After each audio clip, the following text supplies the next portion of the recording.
ഇന്ന് നമ്മൾ സംസാരിക്കുന്നത് നമ്മുടെ നിത്യജീവിതത്തിൽ നമുക്കൊരുപാട് സംശയങ്ങളുണ്ട്. സംശയങ്ങൾ കൂടിക്കൊണ്ടിരിക്കുകയാണ്. അതിൽപ്പെട്ടൊരു സംശയമാണ് ഈ കൊറോണയ്ക്ക് ശേഷം, കൊറോണയുടെ സമയത്താണ് വീട്ടിലെല്ലാവരും ഇങ്ങനെ നമ്മുടെ മക്കളൊക്കെ വെറുതെ ഇരിക്കില്ല. അപ്പോൾ ഈ ബിയറിൻ്റെ കുപ്പിയില്ലേ, ആ ബിയറിൻ്റെ കുപ്പിയിൽ പല രൂപത്തിൽ പടം വരക്കും, ആർട്ട് ചെയ്യും.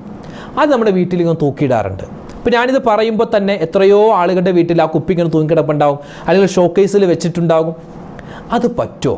കാരണം അത് കള്ളിൻ്റെ കുപ്പിയല്ലേ, അതങ്ങനെ വെക്കാൻ പറ്റുമല്ലോ, അത് ഹറാമാണോ എന്ന് ഒരുപാട് ആളുകൾ ചോദിച്ചിരുന്നു. അതിൻ്റെ കൃത്യമായ മറുപടി ഇൻഷാ അല്ലാഹ് ഇന്നത്തെ ക്ലാസ്സിലുണ്ട്, കേൾക്കാൻ മറക്കരുതേ.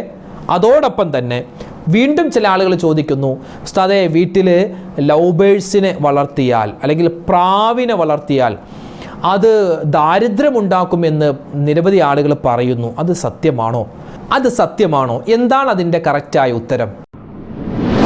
ചിലർ ചോദിക്കുന്ന സംശയം, ഉസ്താദേ ഈ കൊഴിഞ്ഞു പോകുന്ന മുടി, മുറിഞ്ഞു പോകുന്ന നഖം, ഇത് കുഴിച്ചിടണമെന്നറിയാം, പക്ഷേ കുഴിച്ചിടാൻ പറ്റാത്ത സാഹചര്യം, മണ്ണ് കിട്ടുന്നില്ല, വീടിന് ചുറ്റും ഇൻ്റർലോക്ക് ചെയ്തേക്കുക, കട്ട വിരിച്ചേക്കുക, ടൈല് വിരിച്ചേക്കുക, അപ്പോൾ ഞങ്ങൾക്ക് മണ്ണിൽ കുഴിച്ചിടാൻ അത് പറ്റൂല, ഞങ്ങൾ ക്ലോസറ്റിൽ ഇട്ടിട്ട് ഫ്ലഷ് അടിക്കുക, അല്ലെങ്കിൽ വാഷ് ബേസിലെ കൈ കഴുകുന്നതോടൊപ്പം അതങ്ങോട്ട് കഴുകി അങ്ങോട്ട് പോവുക, അതിനെന്തെങ്കിലും കുഴപ്പമുണ്ടോ?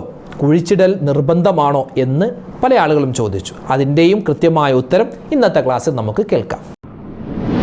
ഉസ്താദേ, പല്ലി എല്ലാ വീട്ടിലും ഉണ്ട്. അത് എൻ്റെ ശരീരത്ത് വീണു ഇന്നലെ രാത്രി. ഞാൻ ഒരു വലിയ പ്രയാസത്തിലായി, കാരണം എന്തെങ്കിലും ഒരു മുസീബത്ത് വരുമോ എന്നൊരു സംശയം. അത് എന്തെങ്കിലും കുഴപ്പമുണ്ടോ? ഒരാൾ ചോദിച്ചതാണ്. അതുപോലെ തന്നെ മറ്റൊരു സഹോദരൻ ചോദിച്ചു, നിസ്കരിക്കുന്ന സമയത്ത് മുടി ഇങ്ങനെ കെട്ടിവെക്കുന്നത് കൊണ്ട് നിസ്കാരത്തിന് എന്തെങ്കിലും പ്രശ്നമുണ്ടാകുമോ? അത് ഹറാമാണോ കറാഹത്താണോ എന്ന് ചോദിച്ച സഹോദരിയുമുണ്ട്. അപ്പോൾ ഇതിനെല്ലാമുള്ള മറുപടി കൃത്യമായി നമുക്ക് മഹത്തുക്കളായ പണ്ഡിതന്മാർ പഠിപ്പിച്ചിട്ടുണ്ട്. അതൊക്കെ ഏതൊക്കെയാണ് എന്ന് വിശദമായി ഇന്നത്തെ ക്ലാസ്സിൽ നമുക്ക് കേൾക്കാം. അവസാനം വരെ കാണണേ. ഈ സംശയങ്ങൾ നമുക്ക് മാത്രമല്ല പല ആളുകൾക്കും ഉണ്ടാകും. അതുകൊണ്ട് ഈ വീഡിയോ അവരിലേക്കും ഇത് എത്തിച്ചു കൊടുക്കാൻ മറക്കണ്ട. അള്ളാഹു നമ്മളെ സ്വീകരിക്കട്ടെ. ആമീൻ. അസ്സലാമു അലൈക്കും വറഹ്മത്തുള്ളാഹി വബറകാതുഹു. ബിസ്മില്ലാഹിർ റഹ്മാനിർ റഹീം. അൽഹംദുലില്ലാഹി റബ്ബിൽ ആലമീൻ. അല്ലാഹുമ്മ സ്വല്ലി അലാ സയ്യിദിനാ മുഹമ്മദിൻ വഅലാ ആലി സയ്യിദിനാ വ മൗലാനാ മുഹമ്മദ്. സ്നേഹ ബഹുമാനം നിറഞ്ഞ ഉമ്മമാരെ, ഉപ്പമാരെ, സഹോദരന്മാരെ, അല്ലാഹു സുബ്ഹാനഹു വ തആല നമുക്ക് എല്ലാവർക്കും ആഫിയത്തുള്ള ആരോഗ്യമുള്ള ദീർഘായുസ്സ് തരട്ടെ. നമ്മുടെ ജീവിതത്തിൽ എന്തെല്ലാം അബദ്ധങ്ങൾ പറ്റിപ്പോകുന്നു എല്ലാം അല്ലാഹു തആല വിട്ടുപുറത്ത് മാപ്പ് നൽകുകയും നമ്മുടെ പ്രയാസങ്ങളും പ്രശ്നങ്ങളും മാറ്റി എല്ലാവിധ ഖൈറും സന്തോഷവും സമാധാനവും ജീവിതത്തിൽ നൽകട്ടെ. ആമീൻ യാ റബ്ബൽ ആലമീൻ. നമ്മുടെ വീഡിയോകൾക്ക് താഴെ ഒരുപാട് പേര് കമൻ്റ് എഴുതുന്നുണ്ട്.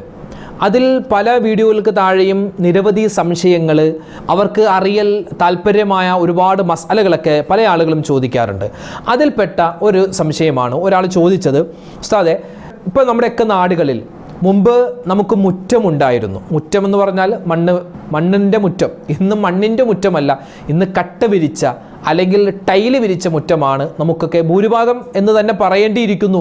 അങ്ങനെ എല്ലാവരുടെയും വീടുകളിൽ ഇപ്പോൾ അത് വന്നുകൊണ്ടിരിക്കുകയാണ്. കട്ട വിരിക്കുന്നു, അല്ലെങ്കിൽ ഈ കല്ല്, ചെറിയ ചരൽ കല്ല് വിരിക്കുന്നു, അല്ലെങ്കിൽ ചെറിയ മിറ്റിൽ വിരിക്കുന്നു, അല്ലെങ്കിൽ ടൈല് വിരിക്കുന്നു, പല രൂപത്തിലാണ്. അതായത് ഇൻ്റർലോക്ക് ചെയ്ത് വെച്ചിരിക്കുകയാണ്. ഈ സമയത്ത് നമ്മുടെ വീടിൻ്റെ ആ ഒരു പരിസരത്ത് മണ്ണ് എന്ന് നമുക്ക് പറയാൻ കിട്ടുന്നില്ല.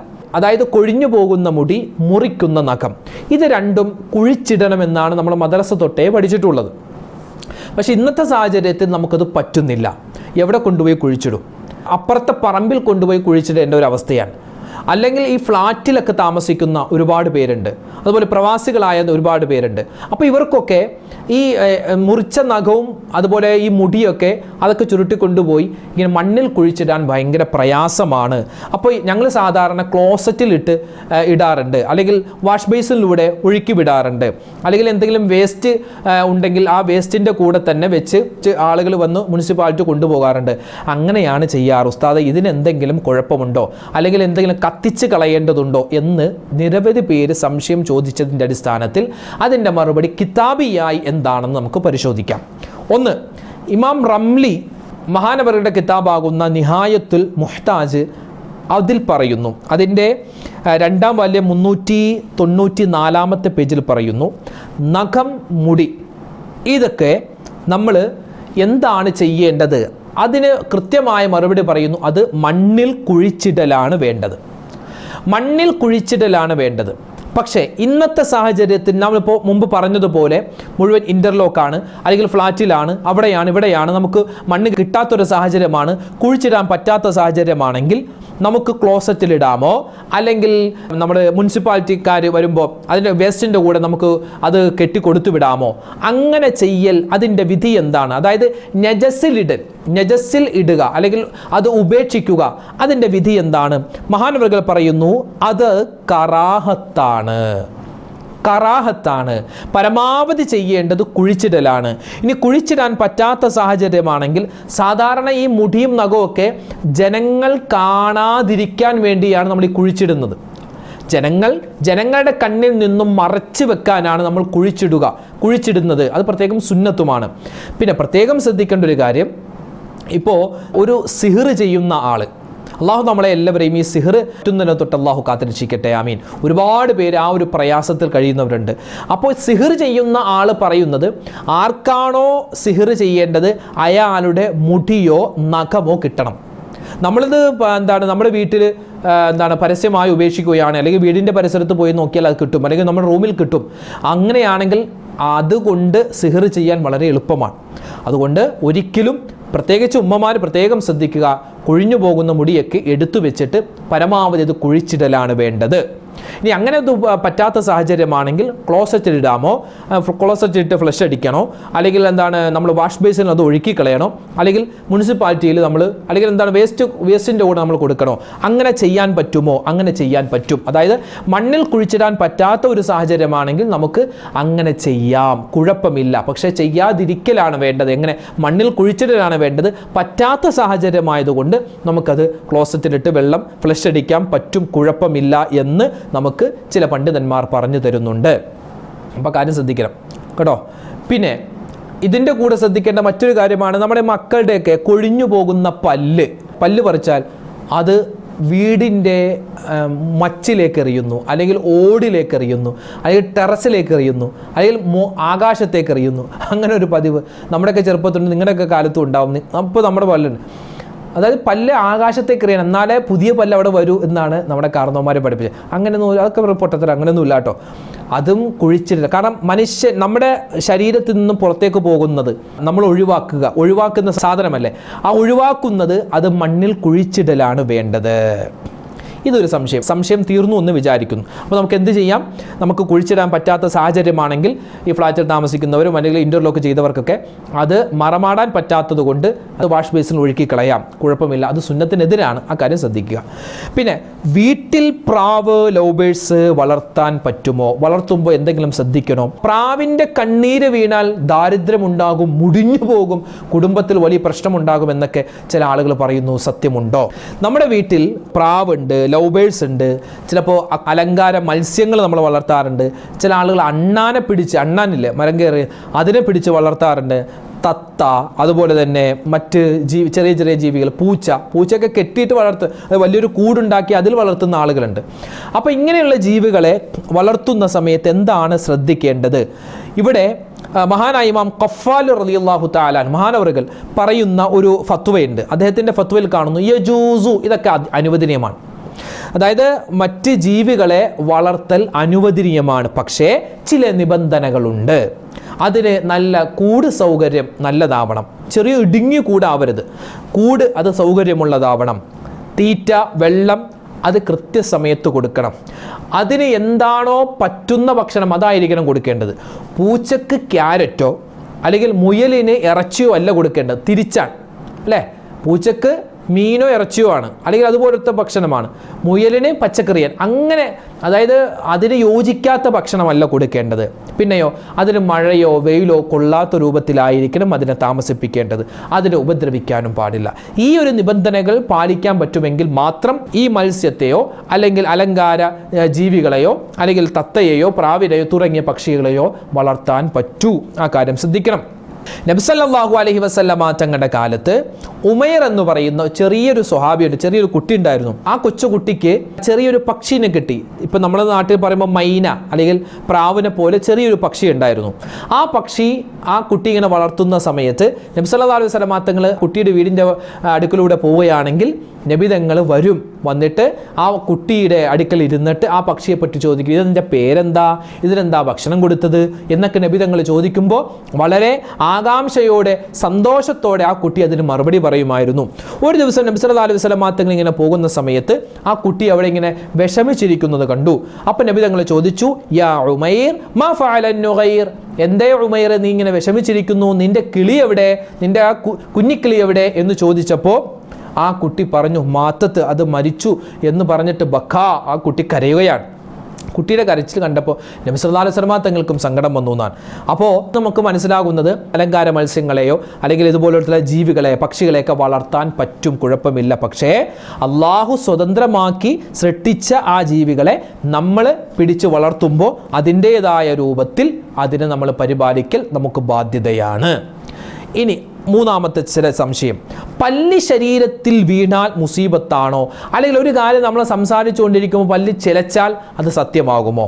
ഇവിടെ നബി സല്ലല്ലാഹു അലൈഹി വസല്ലം തങ്ങളുടെ ഒരു ഹദീസുണ്ട്, ലാ അദുവ വലാ തീറത്ത വലാ ഹാമത്ത, അതായത് പക്ഷിശാസ്ത്രമില്ല, വലാ തീറത്ത പക്ഷിശാസ്ത്രമില്ല, ദുശ്ശഗുണമില്ല എന്ന് നബിതങ്ങൾ പറയുന്നുണ്ട്. വലാ അദുവ ഒരു സഫർ മാസവുമായി ബന്ധപ്പെട്ട് പറയുന്ന ഒരു ഹദീസാണ്. സഫർ മാസത്തിന് ഒരു കുഴപ്പവുമില്ല എന്ന് പറയുന്ന ഒരു ഹദീസാണ്.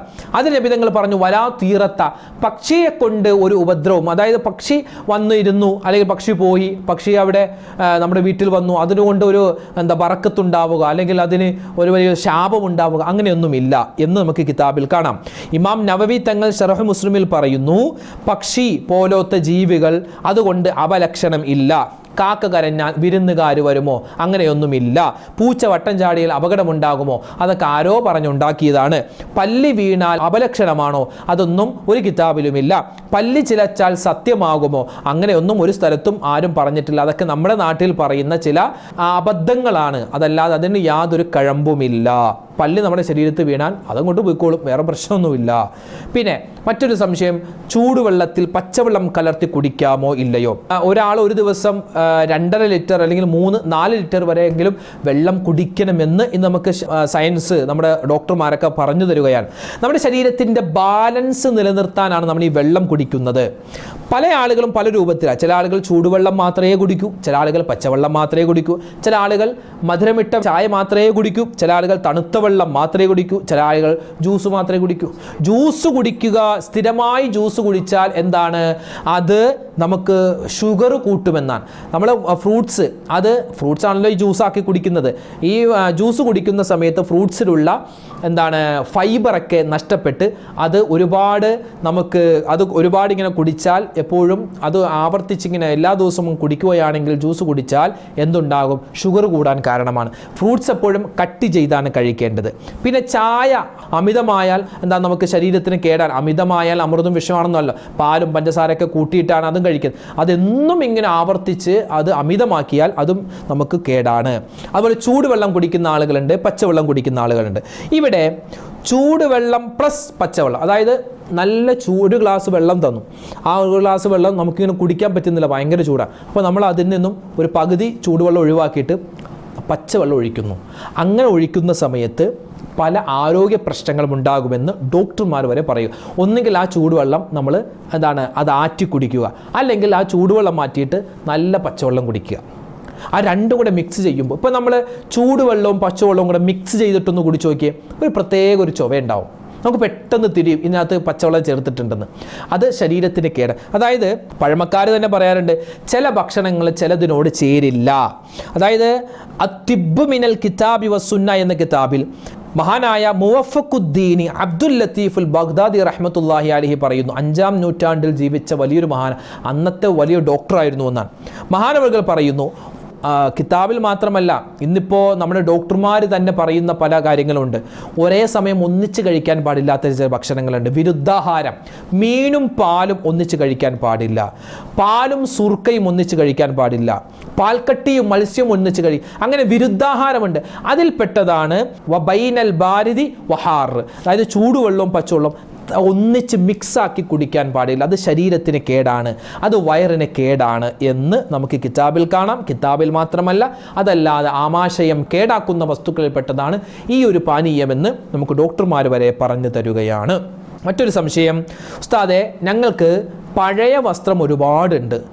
ആ പഴയ വസ്ത്രം നമ്മൾ ഒരാൾക്ക് കൊടുത്താൽ അത് പഴയ വസ്ത്രമായതുകൊണ്ട് നമുക്കത് കൂലി കിട്ടുമോ, സ്വതക്ക ചെയ്ത കൂലി കിട്ടുമോ എന്ന് ചോദിച്ചു. ഞാൻ പറയട്ടെ, ഇപ്പോൾ ഒരാൾ ഒരു വസ്ത്രം ധരിക്കുന്നു, അയാൾ വസ്ത്രം ധരിച്ചത് ഊരി, അപ്പോൾ പുതിയൊരു വസ്ത്രം അയാൾക്ക് കിട്ടി, അപ്പോൾ അയാൾ പുതിയത് ധരിക്കുന്നു. അപ്പോൾ ആദ്യം ധരിച്ചത് എന്തായി മാറി? പഴയതായി. ആദ്യം ധരിച്ചത് പഴയതായി. ആ പഴയത് മറ്റൊരാൾക്ക് കൊടുത്തു. മറ്റൊരാൾക്ക് കൊടുക്കുമ്പോൾ ഒരു വസ്ത്രമില്ലാത്ത ഒരാൾക്കാണ് നമ്മൾ കൊടുക്കുന്നതെങ്കിൽ അയാളെ സംബന്ധിച്ചിടത്തോളം അത് അയാൾക്കൊരു പുതിയ വസ്ത്രമാണ്. ഇവിടെ പഴയ വസ്ത്രം അല്ലെങ്കിൽ നമ്മൾ ഉപയോഗിച്ച വസ്ത്രം, നമുക്ക് വേണ്ടാത്ത വസ്ത്രം നമ്മൾ ഒരാൾക്ക് കൊടുത്താൽ അത് സ്വതക്കയുടെ കൂലി കിട്ടും, കുഴപ്പമില്ല. പക്ഷേ കീറിയ വസ്ത്രം, അതുകൊണ്ട് നമുക്കും ഉപയോഗമില്ല, അത് ഒരാൾക്ക് കൊടുത്താൽ അയാൾക്കും ഉപയോഗമില്ല എങ്കിൽ അത് കൊടുക്കാൻ പാടില്ല, അത് കറാഹത്താണ്. അപ്പോൾ പഴയ വസ്ത്രം കൊടുത്തു എന്ന് വെച്ച് ഇവിടെ കുഴപ്പം. ഇപ്പോൾ നമ്മുടെ ഈ കല്യാണത്തിനൊക്കെ പുതിയ പെണ്ണ് അല്ലേ, വധു കല്യാണത്തിൻ്റെ ദിവസത്തേക്ക് മാത്രം 8,000 രൂപ, 10,000 രൂപ, 15,000, 20,000 രൂപയുടെ വലിയൊരു വസ്ത്രമൊക്കെ എടുക്കും അല്ലേ, നല്ല കുറേ വർക്കുകളുള്ള വസ്ത്രം എടുക്കും. അത് അന്നത്തെ ദിവസം മാത്രമേ പറ്റൂ. പിന്നെ ഒരു കല്യാണത്തിന് നമുക്കത് ഇടാൻ പറ്റൂല, പിന്നെ വേറൊരു ദിവസം നമുക്കത് ഇടാൻ പറ്റൂല. അത് അന്നത്തെ ദിവസത്തിന് മാത്രം. അത് മടക്കി അലമാരിയിൽ വെക്കാറുണ്ട് പല ആളുകളും. അപ്പം ഇന്ന് പല സഹോദരിമാരും പഴയ കല്യാണ വസ്ത്രങ്ങൾ, അത് ആ കല്യാണത്തിന് മാത്രം ധരിച്ച ആ വസ്ത്രമൊക്കെ ശേഖരിച്ചിട്ട് വളരെ പാവപ്പെട്ട കല്യാണത്തിന് വസ്ത്രം എടുക്കാൻ പറ്റാത്ത ആളുകൾക്ക് കൊടുക്കാറുണ്ട്. അപ്പോൾ അങ്ങനെ നമ്മുടെ കല്യാണത്തിൻ്റെ ദിവസം നമ്മൾ ഉപയോഗിച്ച വസ്ത്രം മറ്റൊരാൾക്ക് കൊടുക്കുകയാണെങ്കിൽ അത് സ്വതക്ക ചെയ്ത പ്രതിഫലം നമുക്ക് കിട്ടും, അതുകൊണ്ട് അത് കുഴപ്പമില്ല. ഇനി മറ്റൊരു സംശയം, നിസ്കാരത്തിൽ മുടി കെട്ടിവെക്കൽ വിധി എന്താണ്? ഇപ്പോൾ നിസ്കാരത്തിൽ പുരുഷന്മാർ നിസ്കരിക്കുന്ന സമയത്ത് ഇപ്പോൾ ഒതു കൊടുക്കുമ്പോൾ നമ്മളിങ്ങനെ കയറ്റി വെക്കും അല്ലേ, ഒതു കൊടുക്കുന്ന സമയത്ത് നമ്മൾ കൈ കഴുകാൻ വേണ്ടി കയറ്റി വെക്കും. അങ്ങനെ കൈയൊക്കെ കഴുകും, നമ്മൾ നല്ലപോലെ കഴുകിയിട്ട് ചിലപ്പോൾ കൈ ഇങ്ങനെ താഴേക്ക് ഇടാൻ നമ്മൾ വിട്ടുപോകും. അങ്ങനെ താഴേക്ക് ഇടാതെ നമ്മൾ നിസ്കരിക്കൽ കറാഹത്തൻ. കൈ ഇങ്ങനെ മുകളിലേക്ക് കയറ്റി വെച്ചിട്ട് അത് താഴേക്ക് നിവർത്തിയിടാതെ നിസ്കരിക്കൽ കറാഹത്തൻ. കൈ ഇങ്ങനെ ചുരുട്ടി വെക്കാൻ പാടില്ലെന്നാണ് നിസ്കരിക്കുന്ന സമയത്ത്. പിന്നെ ഇതുപോലെ തന്നെയാണ് മുടിയുടെ കാര്യം. മുടി നിസ്കരിക്കുന്ന സമയത്ത് ചുരുട്ടിവെക്കൽ കറാഹത്താണ്. പക്ഷേ ഈ മുടിയുടെ കാര്യം പറയുമ്പോൾ കിതാബിൽ കാണാം, മുടി അത് സ്ത്രീകൾക്കല്ല പുരുഷന്മാർക്കാണ് കറാഹത്ത്. പുരുഷൻ ഒരു ബാക്കിലേക്ക് ഒരാൾ മുടി വളർത്തുന്നുണ്ട്, അയാൾ നിസ്കരിക്കുന്ന സമയത്ത് മുടി അങ്ങനെ കെട്ടിവെക്കൽ അയാൾക്ക് കറാഹത്താണ്, പുരുഷന്മാർക്ക്. പക്ഷേ സ്ത്രീകളെ സംബന്ധിച്ചിടത്തോളം അവർ നിസ്കരിക്കുന്ന സമയത്ത് മുടി കെട്ടിവെക്കാൻ പറ്റും, കുഴപ്പമില്ല. കാരണം പല സ്ത്രീകൾക്കും പല രൂപത്തിലാണ് മുടി. ചില ആളുകൾക്ക് ഇങ്ങനെ എത്ര കെട്ടിവെച്ചാലും ഇങ്ങനെ പാറി പറന്നിരിക്കും. അപ്പോൾ അങ്ങനെ പാറി പറന്നിരിക്കുന്ന സമയത്ത് തട്ടമിട്ടാൽ അത് മുഖത്തിൻ്റെ ഉള്ളിൽ, ഈ തട്ടത്തിൻ്റെ ഉള്ളിലൂടെ പുറത്തേക്ക് വന്നാൽ അങ്ങനെ നിസ്കരിച്ചാൽ നിസ്കാരം ശരിയാവൂലാലോ. അപ്പോൾ അതുകൊണ്ട് അവർക്ക് നിസ്കരിക്കുന്ന സമയത്ത് സുജൂദ് ചെയ്യുമ്പോൾ, റുക്കൂ ചെയ്യുമ്പോൾ മുടി മുഖത്തേക്കോ പുറത്തേക്കോ കാണാതിരിക്കാൻ മുടി മുഴുവനും കെട്ടിവെച്ചിട്ട് നിസ്കരിക്കാൻ പറ്റും, കുഴപ്പമില്ല. ലാസ്റ്റ് സംശയം പറയട്ടെ, ഇപ്പോൾ ഒരുപാട് വീടുകളിൽ അല്ലേ, ഇപ്പോൾ കൊറോണയ്ക്ക് ശേഷം വ്യാപകമായി മിക്ക വീടുകളിലുമുണ്ട്, നമ്മുടെ മക്കളൊക്കെ വളരെ ഒരു സന്തോഷത്തിലും രഹസ്യത്തിലും ചെയ്യുന്നതാണ്. കള്ളിൻ്റെ കുപ്പി, ബിയറിൻ്റെ കുപ്പിയിൽ, മദ്യത്തിൻ്റെ കുപ്പിയിൽ ആർട്ട് വർക്ക് ചെയ്ത് വെക്കാറുണ്ട്. ആ ഒരു കുപ്പിയിൽ വെള്ളം നിറച്ചിട്ട് ചെടി വെക്കാറുണ്ട് വീടിൻ്റെ ഉള്ളിൽ. അങ്ങനെ പറ്റുമോ? അങ്ങനെ ചെയ്യാൻ പറ്റുമോ? മഹാനായ ഇബ്നു ഹജർ റഹ്മത്തുള്ളാഹി അലൈഹി ഫതുഹുൽ ഇലാഹ് എന്ന കിതാബിൽ പറയുന്നു, ഇസ്ലാമിൻ്റെ ആദ്യത്തെ കാലത്ത് മദ്യം സൂക്ഷിച്ചിരുന്ന, അതായത് ഇന്നത്തെ കാലത്തുള്ള ബിയർ കുപ്പി അതുപോലുള്ള മദ്യത്തിൻ്റെ കുപ്പിയൊക്കെ ആ പാത്രം ഉപയോഗിക്കൽ പാടില്ലാത്തതായിരുന്നു. പാടില്ല, അത് ചെയ്യാൻ പാടില്ല എന്നായിരുന്നു വിധി. പക്ഷേ പിന്നെ കാലങ്ങൾ കടന്നുപോയി. നബി സല്ലല്ലാഹു അലൈഹി വസല്ലമ തങ്ങൾ പിന്നീട് ഹദീസ് പറഞ്ഞിട്ടുണ്ട്, ഈ മദ്യം സൂക്ഷിച്ചിരിക്കുന്ന ആ ഒരു പാത്രമൊക്കെ അത് നമുക്ക് കഴുകിയിട്ട് ആ നജസ് കഴിഞ്ഞിട്ട് നജസ് മാറിയിട്ട് നമുക്കത് ഉപയോഗിക്കാം, കുഴപ്പമില്ല എന്ന് നമുക്ക് കാണാൻ പറ്റും. അപ്പോൾ ആർട്ട് വർക്ക് ചെയ്യൽ നമുക്ക് പറ്റും, കുഴപ്പമൊന്നുമില്ല. അതിനകത്ത് കള്ളൊന്നും ഇല്ലല്ലോ, കള്ള് സൂക്ഷിച്ചിരുന്നു അല്ലേ, കള്ളിൻ്റെ കുപ്പിയായിരുന്നു, ബിയറിൻ്റെ കുപ്പിയായിരുന്നു, പക്ഷേ ഇപ്പോൾ അതിനകത്ത് ബിയറൊന്നുമില്ല. അത് നമ്മൾ കഴുകി ശുദ്ധീകരിച്ച് അതിലാണ് ആർട്ട് വർക്ക് ചെയ്ത് വെക്കുന്നത്. ചില ആളുകൾ അതിനകത്ത് പെയിൻ്റ് അടിച്ച് വെക്കും, ചില ആൾ കയറ് കെട്ടിയിട്ട് ഇങ്ങനെ തൂക്കിയിടും, ചിലപ്പോൾ അതിനകത്ത് വെള്ളം നിറച്ചിട്ട് ചെടി വെക്കും, ചില ആളുകൾ അതിനെ മീനിനെ വളർത്തും. എന്തുമാവട്ടെ, അങ്ങനെ ചെയ്യുന്നത് കൊണ്ട് കുഴപ്പമൊന്നുമില്ല. പക്ഷേ ഇമാം നവവി തങ്ങൾ പറയുന്നു പരമാവധി അത് ഒഴിവാക്കലാണ് നല്ലത്. ആ ഒരു കുപ്പി ഒഴിവാക്കുക. കാരണം അതിൽ നജസ് ഉണ്ടായിരുന്നു, അതൊരു ഹറാമായ വസ്തു സൂക്ഷിച്ചിരുന്ന കുപ്പിയായിരുന്നു, കള്ളിൻ്റെ കുപ്പിയായിരുന്നല്ലോ. അതുകൊണ്ട് അത് ഒഴിവാക്കലാണ് നല്ലത്. മാത്രമല്ല, ഇപ്പോൾ നമ്മുടെ വീട്ടിൽ അങ്ങനെ ആ ഒരു കള്ളിൻ്റെ കുപ്പി ഒരുപാട് ഇങ്ങനെ ഉണ്ട്. ആ കള്ളിൻ്റെ കുപ്പിയിൽ ആർട്ടൊക്കെ ചെയ്തിട്ട് ഒരു ഷോക്കേസിൽ ഇങ്ങനെ നമ്മൾ വെച്ചിരിക്കും, നിരത്തി ഇങ്ങനെ വെച്ചിരിക്കുക, അല്ലെങ്കിൽ അവിടെ ഇവിടെയൊക്കെ തൂക്കിയിട്ടിരിക്കുക. അപ്പോൾ നമ്മുടെ വീട്ടിലേക്ക് ഒരാൾ വന്നാൽ പെട്ടെന്ന് ആ കുപ്പിയിലേക്ക് നോക്കുമ്പോൾ ആ കള്ളിൻ്റെ കുപ്പി, ബിയറിൻ്റെ കുപ്പി ഒരാൾ കണ്ടാൽ പെട്ടെന്ന് അത് സംസം വെള്ളത്തിൻ്റെ കുപ്പിയാണെന്നല്ലല്ലോ തോന്നുക, അത് കള്ളിൻ്റെ കുപ്പിയാണെന്ന് തന്നെയല്ലേ അയാൾക്ക് തോന്നുക? അതെ, ആണ്. അപ്പോൾ നമ്മുടെ വീട്ടിലേക്ക് വരുന്ന ഒരാൾ പെട്ടെന്ന് ആ കുപ്പി കാണുമ്പോൾ അയാളുടെ മനസ്സിൽ ഇവിടെ ആരെങ്കിലും കുടിക്കുന്നുണ്ടോ എന്തൊരു ചിന്ത വന്നേക്കാം. അതുകൊണ്ട് അത് പരമാവധി ഒഴിവാക്കലാണ് നല്ലത്. എന്ന് വെച്ച് അത് ഉപയോഗിക്കാൻ പാടില്ല എന്നല്ല, ഉപയോഗിക്കാൻ കുഴപ്പമില്ല, പക്ഷെ ഒഴിവാക്കാൻ പറ്റുമെങ്കിൽ അത് ഒഴിവാക്കലാണ് നല്ലത്. അപ്പോൾ മസ്അലകൾ മനസ്സിലായി, സംശയങ്ങൾ തീർന്നു എന്ന് വിചാരിക്കുകയാണ്. ഇനിയും ഒരുപാട് സംശയങ്ങൾ ഇത് കേൾക്കുമ്പോൾ വീണ്ടും ഉണ്ടാവാം. അങ്ങനെ ഉണ്ടെങ്കിൽ നിങ്ങൾ കമൻറ്റായി എഴുത്. ഇൻഷാ അല്ലാഹ് പരമാവധി സമയം പോലെ അതൊക്കെ നോക്കി നമുക്ക് പറ്റുന്ന രൂപത്തിൽ അതിൻ്റെ മറുപടി തരാം. അല്ലാഹു സുബ്ഹാനഹു വ തആല ഈ പറഞ്ഞ കാര്യങ്ങളൊക്കെ കേട്ട് അത് ജീവിതത്തിൽ എങ്ങനെയാണോ അമൽ ചെയ്യേണ്ടത് ആ രൂപത്തിൽ അമൽ ചെയ്യാനുള്ള തൗഫീക്ക് നമുക്ക് എല്ലാവർക്കും തന്ന് അനുഗ്രഹിക്കുമാറാവട്ടെ. ജീവിതത്തിൽ ഒരുപാട് പ്രശ്നങ്ങളുള്ളവരുണ്ട്, സങ്കടങ്ങളുള്ളവരുണ്ട്, ഒരുപാട് രോഗങ്ങൾ കൊണ്ട് പ്രയാസപ്പെടുന്നവരുണ്ട്. അല്ലാഹു തആല പരിപാവനമായ ഈ മാസത്തിൻ്റെ ഈ ദിവസത്തിൻ്റെയൊക്കെ ബറക്കത്ത് കൊണ്ട് നമ്മൾ പറയുന്ന നല്ല കാര്യങ്ങളുടെ ഹക്ക് കൊണ്ട് അല്ലാഹു തആല എല്ലാ തരത്തിലുള്ള പ്രശ്നങ്ങളും അല്ലാഹു മാറ്റിത്തരുമാറാവട്ടെ.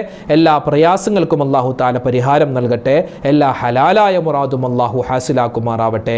ആമീൻ യാ റബ്ബൽ ആലമീൻ. അസ്സലാമു അലൈക്കും വറഹ്മത്തുള്ളാഹി വബറകാതുഹു.